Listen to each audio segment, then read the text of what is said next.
This bulletin proudly brought to you in association with Alex Campbell's Menswear.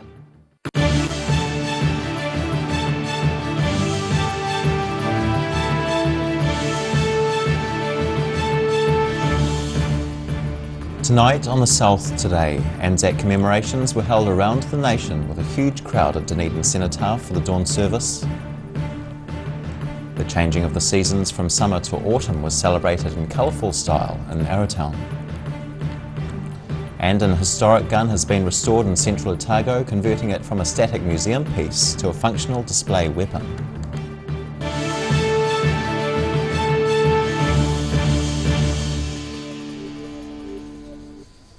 Tēnā koutou katoa, ngā mihi o te ahiahi nei, kia ora, I'm Simon Anderson. Public Anzac commemorations were held across the nation on Sunday after COVID-19 restrictions forced the cancellation of public gatherings last year. Dunedin's dawn service was well attended under a, at times, fiery southern sky. At the going down of the sun and in the morning, service personnel were remembered again. Those who've served, past and present, marched to Dunedin's Cenotaph on a cold and dark morning. Chaplain Captain Aaron Knox questioned what a life of service means. Kia ora. Good morning and welcome. As we assemble here together this Anzac morning, I invite us all to remember, to reflect and to renew. And the sound of a 25-pound gun echoed through Dunedin's central streets, marking 106 years since the Anzacs landed on the shores of Gallipoli. It was a different picture to last year, when New Zealanders had to pay their respects from their letterboxes and lounge rooms during the COVID-19 Level 4 lockdown. Captain Knox asked those gathered about last year's commemorations. Where were you standing at dawn this time last year, amidst the uncertainty of a global pandemic? Where are our people serving in 2021? The Anzac address was given by New Zealand Defence Force Colonel Kate Lee, who remembered the men and women who served and honoured those who continue to keep New Zealanders safe. Service then, as it is now, is representative of a funeral service, of mourning, of respect and of remembrance. This act of remembrance has sadly come to represent more loss, sacrifice and service since the landings at Gallipoli. Anthems were played as the sun began to rise, with the service wrapping up with wreath laying and the playing of the last post. In Dunedin, the South Today. And bugle players performed the last post for Anzac gatherings held in communities across the south. Here we have 5 regional services our camera operators attended on Sunday morning.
Five days of entertainment, most of it outdoors, proved to be a huge success at this year's Arrowtown Autumn Festival. Even rain on the last day didn't stop over 1,000 ticket holders from turning up to enjoy hot pies and beverages on a local village green. The weather god smiled down onto crowds who turned up on Saturday to enjoy the third and main day of the 5-day Arrowtown Autumn Festival. There was a wide range of events lined up throughout the day, including the New Zealand Veterans Brass Band performing in the morning on Buckingham Green and then at noon on Library Green. 2 p.m. saw Buckingham Street jam-packed with crowds attending the festival's ever-popular parade. The event included floats created by various groups in the community, with Arrowtown Preschool winning first prize for the best community float. The procession also sported colourful characters such as the Buckingham Bells and Mini Bells. Many of the other groups taking part celebrated the region's multicultural roots.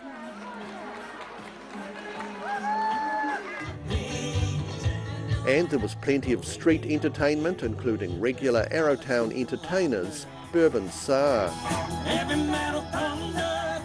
People were invited to try their hand at gold panning at the New Zealand Gold Panning Championships held at Butler's Green, with a range of categories from have a go and under 13, as well as men's and ladies using either old-style metal pans or the newfangled plastic pans with moulded riffles. And this year's Arrowtown Autumn Festival wrapped up yesterday with the ever-popular Pie, Pint and Pinot. All 1,200 tickets to the annual event had been sold before the festival even began, and rain wasn't going to stop ticket holders attending. A total of 14 local craft brewers, 8 pie makers and Akarua Winery were represented on Arrowtown's Library Green. A number of musical acts kept the crowd entertained as they enjoyed their hot pies and beverages.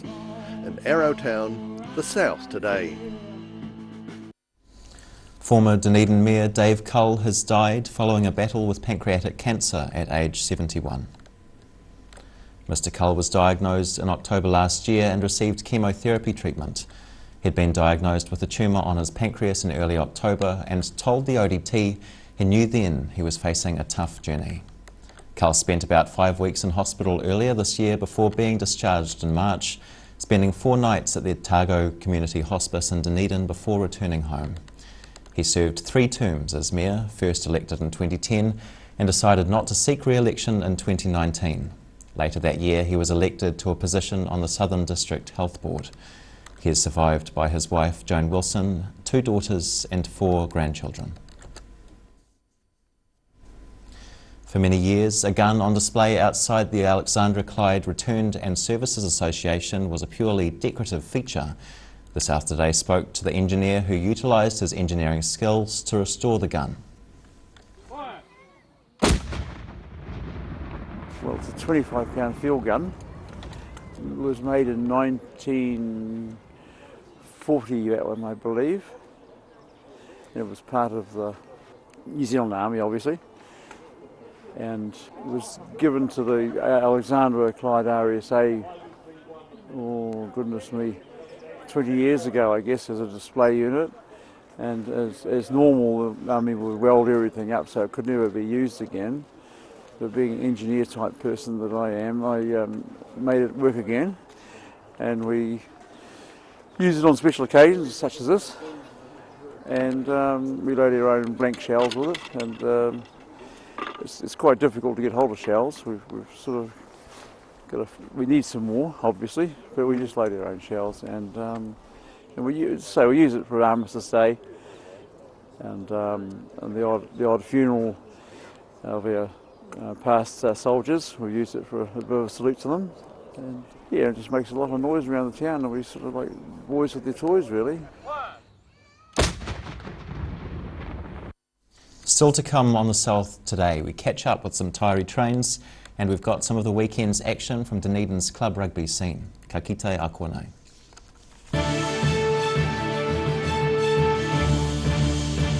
All new episodes of Put Some Colour in Your Life are now screening on Channel 39. Take a look at Australian artists and the techniques they use in their studio. Put Some Colour in Your Life, Tuesdays, 7:30. If you're at risk of developing melanoma skin cancer, you owe it to yourself to have a mole map. Mole map is coming to your area. Phone today to make an appointment. It could save your life. A poorly maintained heat pump can lose up to 35% of its output. The Mr. Heat Pump Cleaner team are experts. Their specially developed chemical wash is totally biodegradable. Call Mr. Heat Pump Cleaner and get the job done by the professionals.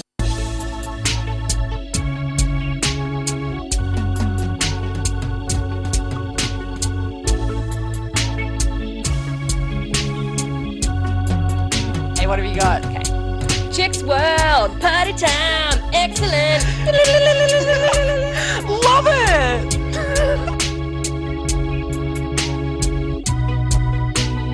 Chicks World.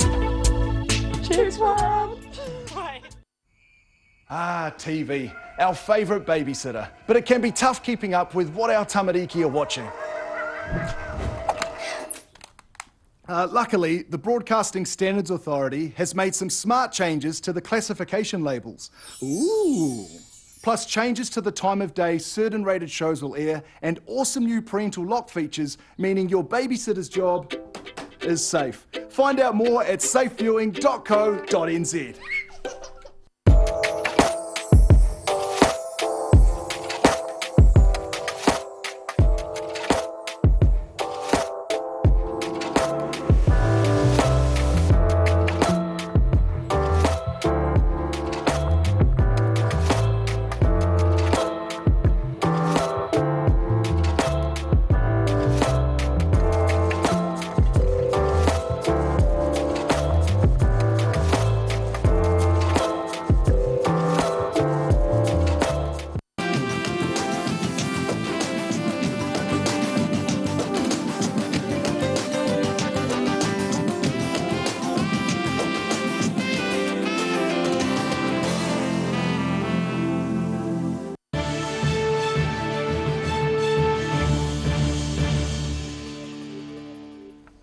Hoki mai anō.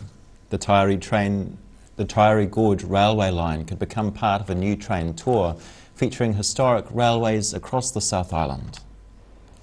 Pounamu Tourism Group, which operates the Great Southern Train Tour, says it's willing to negotiate a sale or lease of Dunedin Railway's assets. The Dunedin tourist enterprise was put into hibernation last year due to COVID-19. However, a summer trial, which was run this year to gauge domestic market possibilities, sold out. The Dunedin City Council is likely to make a decision on the future of Dunedin's railway in May.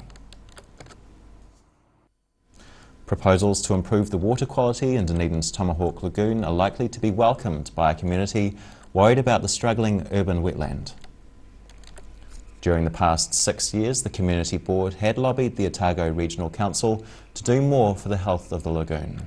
Now the Council is calling for public input into projects for the wetland habitat. Possible work includes a permanent water quality monitoring site, support for community-based pest and weed programs, and developing areas for public access. Council hearings are scheduled for the end of May. On a cold, stormy day at Kettle Park, Zingaree Richmond beat Dunedin by a solitary point in a scrum-dominated rugby match. Zingaree's 17-16 win could prove to be a morale booster for the struggling club. Club rugby aficionado Paul Dwyer speaks to the winning team. Welcome to ODT Rugby Chat here at Kettle Park. We just watched a massive boil over here today. Zingaree have won this game 17 points to 16. I felt they were the better side today for the majority of the game. In fact, I think they should have won by more. And right here I've got Chris Bell. He's played about 7.5 million games for Zingaree. And he's beaten Dunedin twice in the last 3 years at Kettle Park. So 17-16, mate. Talk me through how you won that game.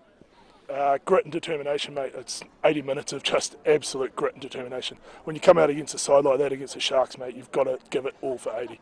Otherwise, you're just going to get under the pump straight away. So look, I mean, I felt the difference in the game was the passion and the vigour that you especially displayed the forward pack. I think you totally outplayed that Dunedin forward pack today, and that's where you won the game. Would you agree with that? Yeah, I think it was. It was just about getting a start under our belt, and then we could play off that passion. I mean, once we got some front football and showed we could actually do it, it was finding that and keeping it going, and that's what got us over the line in the end. And just quickly, at the end there, when you took those scrums, you didn't actually think about taking that penalty shot for goal at the end? No, our scrum was going good all game, so we kept them under the pressure. I mean, if we kick the penalty goal, we're only up by 4, and they put us under pressure. Don't hear one mistake, they're back on the line again. So we just keep the pressure on with our scrum and just hold on to the ball, and it's what we did all game, and it's what we did well. So we just stuck to it. Okay, mate, well done, excellent work. So there it is, all over here, 17-16. Zingaree beat Dunedin, and we'll be back with you again next week. After the break on the South today, we catch up with another train, the Kingston Flyer, which is running under steam again, and we take a look at your weather for the short working week. Hea koko ake nei.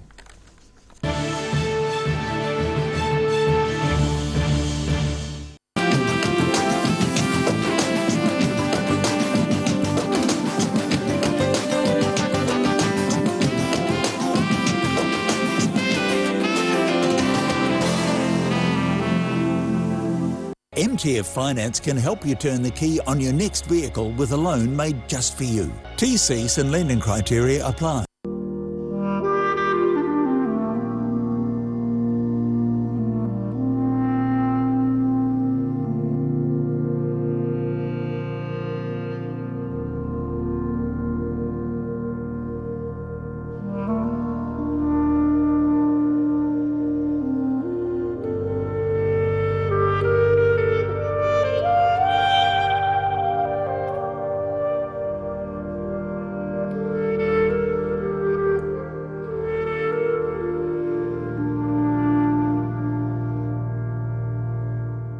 All new episodes of Put Some Colour in Your Life are now screening on Channel 39.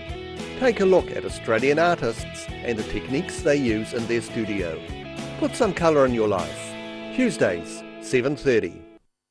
A poorly maintained heat pump can lose up to 35% of its output. The Mr. Heat Pump Cleaner team are experts. Their specially developed chemical wash is totally biodegradable. Call Mr. Heat Pump Cleaner and get the job done by the professionals.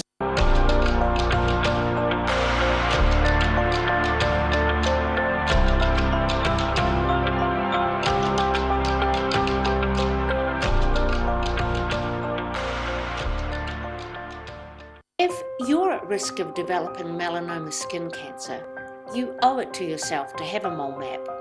Mole map is coming to your area. Phone today to make an appointment. It could save your life.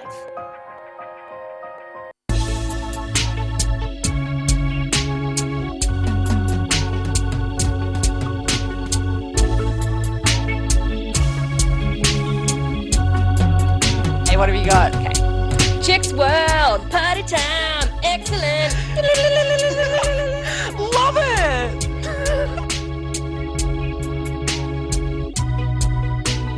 Chicks World. Chicks World. Right.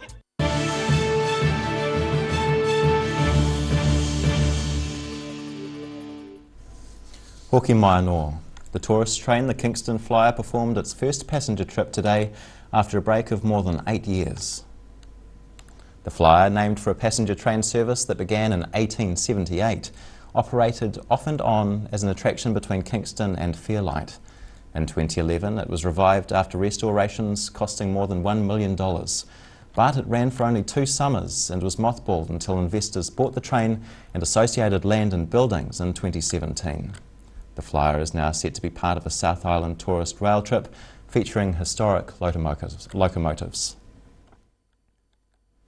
And we'll bring you a more comprehensive story on the Kingston Flyer's resurrection in tomorrow night's bulletin. And now recapping tonight's top stories on the South today. Anzac commemorations were held around the nation with a huge crowd at Dunedin Cenotaph for a dawn service. The changing of the seasons from summer to autumn was celebrated in colourful style in Arrowtown. And an historic gun has been restored in central Otago, turning it from a static museum piece to a functional display weapon.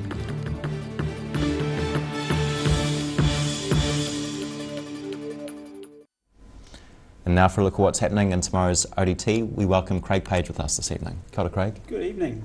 Sad news today, of course, with the death of former Dunedin Dave Cull. Dave diagnosed with pancreatic cancer late last year, and Yeah, sadly, today was the day. 3-2 Mayor, and I think regardless of how you voted, he was always a great advocate for the city. And a nice bloke as well, so really sad to see him go. Lots of tributes, as you can imagine, flowing in today, so we've captured a lot of those from a wide variety of people. And we also talked to Dave's wife, Joan Wilson, who gave us a bit of an insight into Dave's final month. So yeah, plenty of coverage on that tomorrow, and sad day for the city. Very sad. As you mentioned as well, the Kingston Fly back on track today. We were up through there. Our ace photographer, Stephen Jackery, or that's what he tells us anyway, went through to take some pretty spectacular photographs. Pretty chilly, but yeah, great photos up through there. 180 people on the trip today, and it's going to continue to be part of that Great Southern Train Tour, which is being run by Punamu Tourism Group. So yeah, exciting times to see that back on track. Interesting enough, they're also showing some interest in the Taieri Gorge rail trail as well, hopefully doing something with that. So time will tell on that front. Let's see. Fresh pages. We talked to David Burt, who's the head chef at Dunedin's Bracken Restaurant, about juggling living in and working in a restaurant. He's got a young family as well, so it's a pretty full-time occupation for him. He also shares a couple of his favourite dishes with us, which something called a vegetarian haggis. I didn't know there was such a thing, but there you go. And also plenty of sport tomorrow as well. We've got the added bonus of fields and form for the Otago Racing Club's meeting at Wingatui, which is on Thursday, so good to see those back in the paper. And a good chance to get in early and sort some winners out before Thursday. Great, thank you. Thank you. And time now for a look at the weather. Tonight's weather proudly brought to you by Mole Map. Looking at today's southern view, another view of the Kingston Flyer. Beginning with the situation, a weak cold front brings some more showers to the southern districts tomorrow as colder winds freshen up from the southwest. And at the top of the South Island, it's similar temperatures and weather from the west coast right across to Canterbury. 14 degrees and partial cloud for both Westport and Greymouth. Partial cloud too at the very north of the island. Nelson reaches 13 degrees, Blenheim 14. The sun breaks through the cloud over Canterbury, still just 13 degrees for Kaikoura and Christchurch, 14 in Ashburton. Moving to the southern towns, only 14 degrees here too. Showers might make it seem even colder though, as well as a southwest chill. Moving up to central, Te Anau experiences those showers too, along with fresh southwesterlies, only reaching 13 degrees. Just slightly warmer further north, 15 degrees for both Wanaka and Queenstown, 16 for Alexandra, but these towns escape with light winds and otherwise fine weather. Further north again, Twizel and Omarama experience light winds, but are otherwise fine on 15 degrees. Variable winds on the coast with accompanying cloud. Oamaru reaches 14, Timaru 15 degrees. In Dunedin, some cloud tonight with an overnight low of 5. And that lingers till the morning. Before breaking mid-morning, northwest winds pick up though, leading to southwesterlies later on. And cloud returns bringing light showers, a high of 14 and a low of 6 degrees. But it's milder on Thursday, just high cloud with sunny periods and moderate northerly winds, a high of 18 and a low of 9. And in Invercargill, cloudy tonight with westerly winds and an overnight low of 8. The cloud only increases tomorrow morning with fresh westerlies, then showers develop around midday amidst a cool southwest change, before clearing during the evening as winds decrease. All that for a high of 14 and a low of 7. And it's milder on Thursday here too, cloud increasing and northwesterlies freshening with a chance of rain at night. A high of 17 and a low of 9 degrees.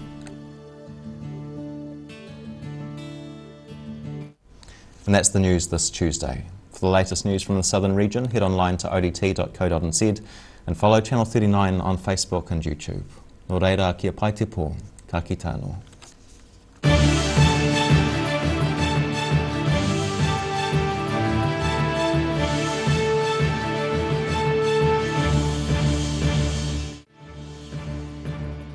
This bulletin proudly brought to you in association with Alex Campbell's Menswear. Supporting local content so you can see more of New Zealand on air.